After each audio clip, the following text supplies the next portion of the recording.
Welcome back to Rick's Corner. I'm here with Thomas DeLauer. We had a show about certain things of body fat and water and all the things you do to make you better at what you do, and it's really interesting. And so we're going to do a part 2 now, and we're going to talk about what inspires you to become bodybuilders.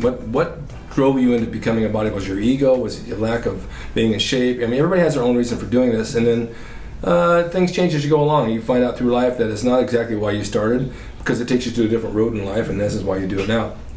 So I'm happy to have Thomas here with me. Thanks. It's funny because I got into bodybuilding myself just for a second. I was in high school and I was a lead guitarist in a rock band. I was 145 pounds. I was living on orange juice bars.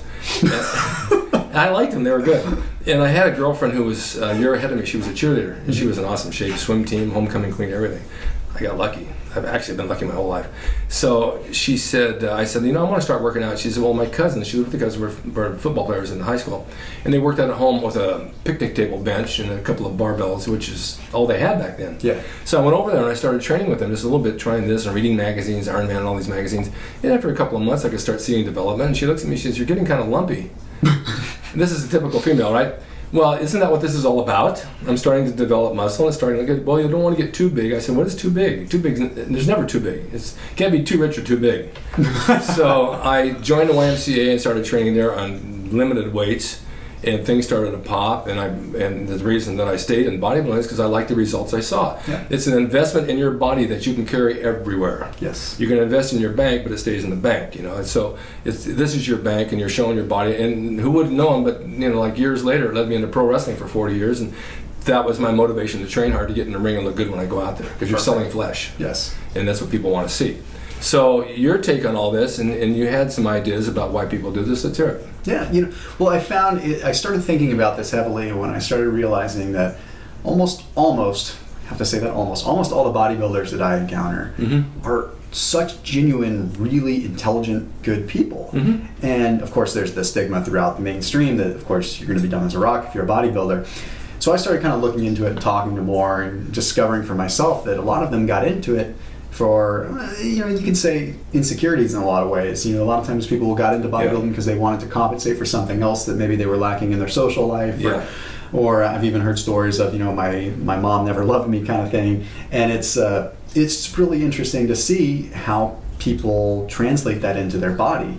And they don't realize it when they go into it at the time. I know I didn't. I've always been totally driven when it comes to anything. I'm very one-track mind. I ran my first marathon when I was 11 years old, and I'd run dozens throughout high school. Sure. And that's how I got into bodybuilding, because I kind of started to destroy my knees, but I needed to focus on something. I was obsessive. Yeah. But then I start looking in retrospect. I'm like, well, I think I was compensating for having a little bit of a dysfunctional family growing up and having parents a rough divorce that really threw the kids all over the place. And it was where I found sanctity. It's where I found peace. I understand that. Honest. Yeah. And it's really just amazing to hear the story of why people get into bodybuilding, and they have to take a step back and objectively look at it, I should say. Take a step outside of the narcissism and the ego that sometimes plays in with bodybuilding, and really ask yourself, why did you get into this? And when I ask that to bodybuilders, it's just amazing what pours out. I've had them cry. I've had them really literally cry and tell me why they got into it and why they love it and why they love the pain and why they... So it's pretty fascinating. It really is. Yeah, well, if you go back in time, I started in 1959, 1960 maybe. I was still in high school, graduated 62. And I would read the magazines and see guys down on Muscle Beach like Steve Reeves and some of those groups. And they were oddities back in those days. In Santa Monica, bodybuilders were like freaks. Just... The city didn't want them around. They were a menace on the beach. They were raping young girls. They had their issues, so they moved Muscle Beach indoors because of all that. But a lot of them, if you want to go back in time, they were the innovators of the high-protein, low-carb diet. Yeah. Those guys knew how to eat, and they were drinking cream out of cartons instead of milk because the cream had fat. Yep. And the fat would help you have energy and grow, and then the carbs are limited, and the protein was fish and chicken. They knew way ahead, and they weren't stupid. No. They just didn't have jobs because they didn't want to leave the gym. And if they had jobs, they worked in the studio as an electrician or whatever, and behind the scenes and with grips or whatever. And this allowed them to train and have money too. But I remember training back then with Arnold and all the guys. We'd walk down at Santa Monica on the beach, and maybe out in Beverly Hills, and people just stare like, where do these guys come from? We don't have that anymore. We don't have these people around. And nowadays you look around the gyms, everybody's in shape like yourself. I mean, I look around, all the young guys are in shape, the girls are in shape. It's really nice to see. It is nice to see. And the body like yours is certainly more appealing than a lot of the big guys 300 pounds today. Yeah. I don't like that. This is a good build. This is a good physique. This is what people like. Back in those days, we got as big as we could. I remember going out one night, everybody wore a sweatshirt with another shirt underneath and a zip up or a long sleeve plaid shirt over the sweatshirt. So it made you look like 3 times the size, right? This is I remember feeling like that. Yeah, too. this is what the uniform of the day was back in the late 60s, 70s. I remember going out with a girl that was a school teacher. I went to pick her up, had a pair of jeans on, had a t-shirt, had a sweatshirt, and I had a dress shirt over that. She says, "Why are you wearing so many clothes?" And the sweat's like pouring off me. I said, I guess because I want to look bigger. This was really stupid. That was the mentality then. I'd never do that again. But people do it for odd reasons. And even the guys that competed on stage, there were a number that did. There were a number that were great that never competed because they were afraid still to take their shirts off. Yep. They were insecure. Yep. They looked great, but in their mind, they still didn't look right. Yeah. Yeah, that's you notice that a lot of times the old school bodybuilders that are in the gym nowadays, and I do this too just because it's still kind of my roots, is if you're not feeling 100% confident with yourself, you cover up. Yeah. Because I mean, I know I don't want to go off topic too much, but when you're in the gym and you don't look as good as you want to look, it disconnects your mind from the workout. Yeah. It really does. If you look at the gym and you're like, oh, I don't look as good, or I'm not vascular, or it really messes with your head, and then it affects your workout. So I think there's some truth to that on a couple different levels. There's a couple of different things about that, because people say back in the days, and they say, "Oh, you guys look in mirrors all day long when you work out. Why do you have to have mirrors when you train?" Well, because you're watching your form. Yes. You're really watching your form. Okay, when we trained down at Venice Golds, Arnold trained barefoot. Some of the guys trained barefoot. We just wore shorts like the Dolphin shorts and maybe a tank top, maybe no shirt at all, because Joe Gold didn't care. Yeah. The idea was you're training in the mirror and you're looking at yourself. You can see everything working, so you know exactly what you're doing. When you cover it up, you can go by feel, but you don't really see what's going on there. Yeah. And for you people that, I mean, you guys know this, watch this, but a lot of people that aren't into sport just think that's narcissistic, but it's really not. No, it's not. It's sculpting your body, and you're not going to go paint your car with blindfolds on and say, "Oh boy, I hope I hit every spot." So you're going to train the same way. You want to see what you're doing, and that's what it's all about. Even then, though, like Frank Zane and Franco and Arnold and Draper and all the guys, when we go out at night, we always wore like maybe a short sleeve button-down shirt, maybe size XXX, that covered everything, but you could still see through that big shirt. There's a body there. Where today, guys wear tank tops, the tightest shirts they can to go out, and they want to show it all off. I mean, Rich Beyond is a really good friend of mine. He comes over, he's done 10 shows with me. He changes his tank top. I said, "What size is it?" It's the medium. I said, "Why?" He said, "It makes me look bigger." See, I can't do that. I have to wear something I feel comfortable in. See, Rich is an amazing yeah. I mean, I love him. Very smart. Just probably, I mean, as freaky as he is, and I mean, he would appreciate me saying that. Yeah. He's so level-headed, but yeah, so he's a confident man. He's very confident with that. Yeah. I know a lot of people, like even myself, as I was building up my confidence, even when I looked my absolute best, I mean, right off of a cover shoot, I had a hard time feeling confident enough in myself to even put anything on that was revealing. So that kind of leads to I think a lot of bodybuilders cover up, even when they look amazing, because they don't really want to, they don't want to subject themselves to that criticism, or in reality, mainstream sees you, whether you're 8% body fat, 5% body fat, or 15% body fat, if you're in shape, people in the mainstream are going to look at you and they're going to say, "Wow, that person looks great." They're not going to critique if you have a vein coming out of your bicep or not. We know. Yeah, we know. Even my girlfriend tells me, and it's been 2.5 years tomorrow, I always wear a nice shirt or a t-shirt or a dress or whatever. She says, "I want you to wear like a sleeveless t-shirt. I've seen you in them. They look really good on you." A lot of the film work where I've played bad guys that wear sleeveless t-shirts, or wrestlers or whatever, I won't wear one. I said, "No, I'm not going to wear it. I don't want to do this anymore. It's not me." She said, "You got a great body. Show it off." I said, "In my mind, I'm not 35 anymore. I don't want to show it off." Yeah. I don't want to show it off. Yeah, at 71, I'm in good shape, but not in the shape that I was at 35. Yeah. I could be if I would cut out some of that ice cream at night, but I've earned the right to have it. It's okay now. I did years of dieting. I'm not going to compete. I want some ice cream. I want a piece of carrot cake. But now we're at a point where I said no more during the week, just the weekends. So you have to have that confidence, and sometimes it kind of goes away. As you get older, you just don't want people to say, "Oh, like he used to be great, but look at him now." I mean, I've seen a lot of guys like that I know that I train with who are great, and I look at them now and they look like, "Oh my God, what happened to him?" And there's no need to, even Arnold looks good again. I mean, he's getting back in shape. And Frank Zane still looks great. I mean, there's no reason to let it go. Yeah. But a lot of guys do let it go. No, they definitely do. Yeah, it's too bad. And then I was in the gym today. I saw you down in Golds. I went and worked out. It's packed in there. There's a guy in there. I don't know if you saw him around the beach, but he's probably about 6'6". I heard he's from France. Had to be 340 pounds at least. He was so massive, it was ridiculous. I'd never seen traps coming out of his ears.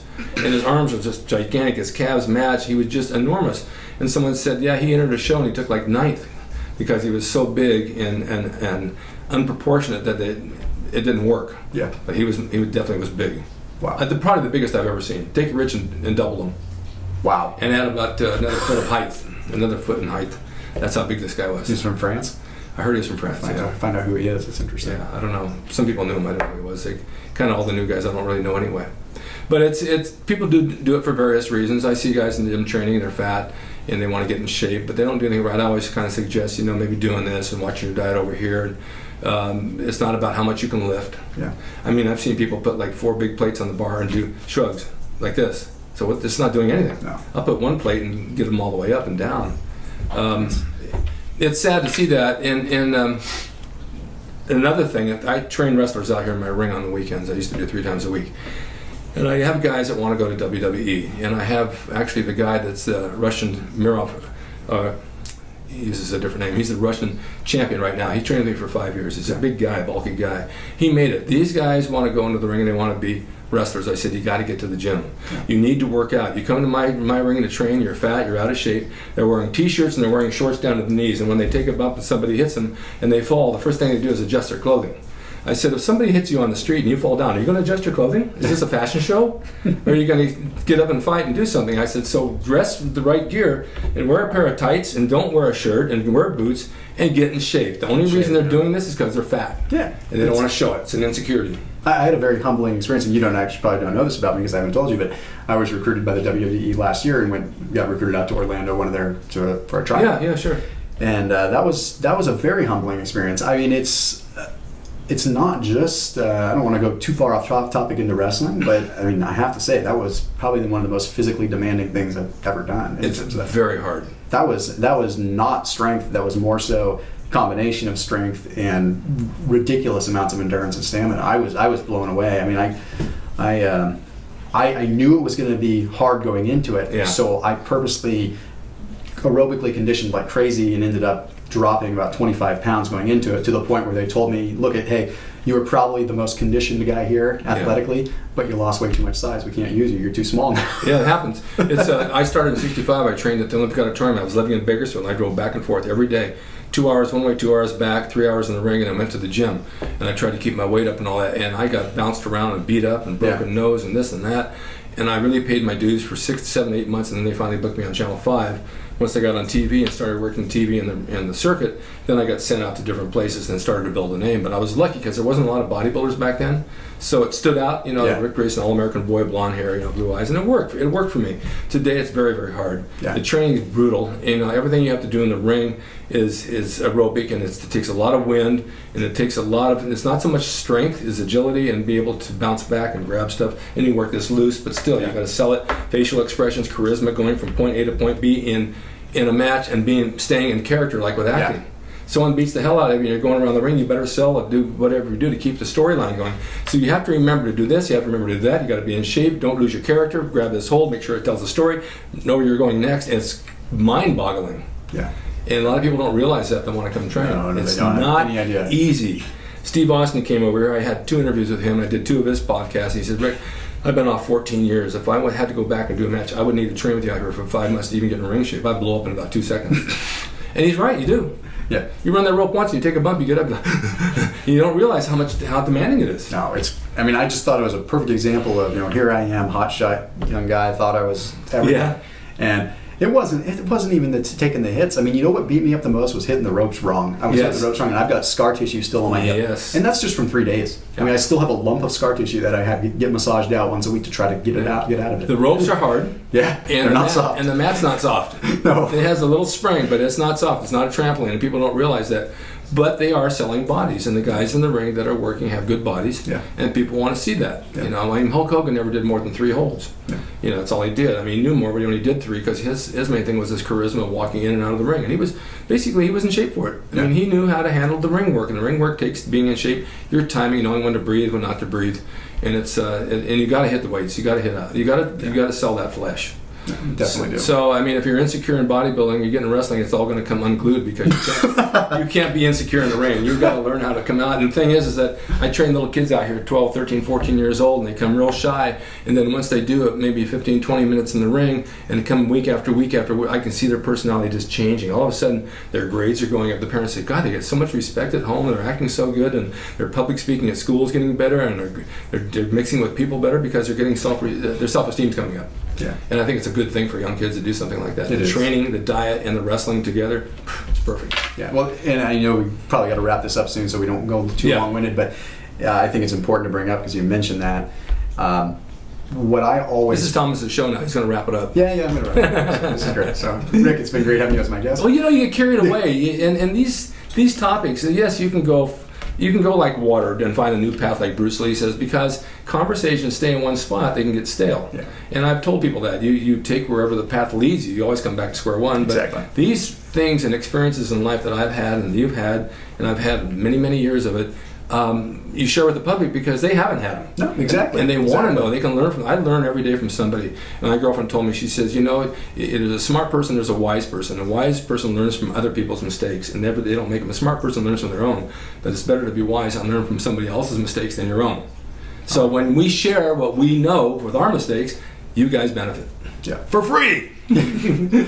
Well, and trying to circle it back to the original let's go topic back. at hand anyway. Yes. I kind of wanted to, really wrap it up with the fact that we talk about why people get into bodybuilding, but let's talk about, for a second, how that optimizes every other component of your life. Because, I use, for example, and I'm not tooting my own horn or anything like that, I'm just using it as an example. I mean, I've had a fair bit of success in business as well, and I think that it's because the discipline and the respect and basically the self-worth that I've developed for myself through training and through the discipline of dieting has directly translated into what I can apply into business, what I can apply into relationships, what I can apply into really any social situation. I guess it's all how you want to interpret it. If you dwell on the fact that you're in the gym because you're insecure, or if you want to really turn it into something positive and say, hey, this discipline I can apply here, and people respect that, and that shows. And it's the difference between being an arrogant, egotistical bodybuilder. That's right. And a bodybuilder that walks in and lights up a room with confidence. And it's amazing how people perceive you differently when you have that approach. There's two things I want to say about that before we close. Number one, you need the support of your family and your friends. Yes. Because 9 times out of 10, they'll fight you because they're jealous of what you're trying to achieve because they're not achieving it. I got this from some of my family. Why do you have to eat like that? Why do you have to go to the gym every day? When are you going to grow up? Why don't you stop doing this? Go get a regular job from 8 to 5. No, I don't want to. This is what I do. Yeah. Respect for what I do. The other thing is the discipline does keep you going. It does give you the chance to move forward. I'm 71. I have no way am I going to retire. I got a lot of things to accomplish, make this show better. I got other businesses I'm doing, and I'm driven because I have the discipline to go forward and do it.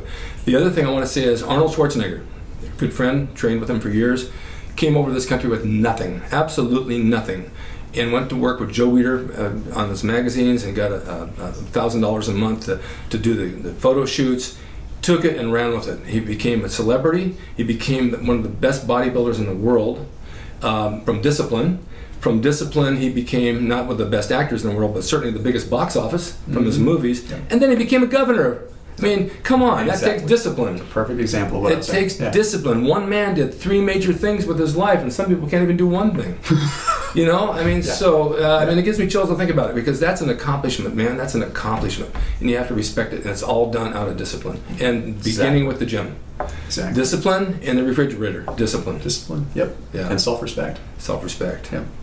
Well, Thomas, thank you so much for having me on your show. I really enjoyed this. We got a lot accomplished, and it was very, very interesting, and I love it. I'm definitely going to have you back. Awesome. And so we're going to find you on Facebook. Yep. We're going to find you on your website, which is ProLineOrganic.com. And we're going to find you down at Santa Monica Muscle Beach just hanging out. I'm everywhere. You're everywhere. Just Google them. And thanks for watching Ric's Corner, and we'll see you next time. See you guys.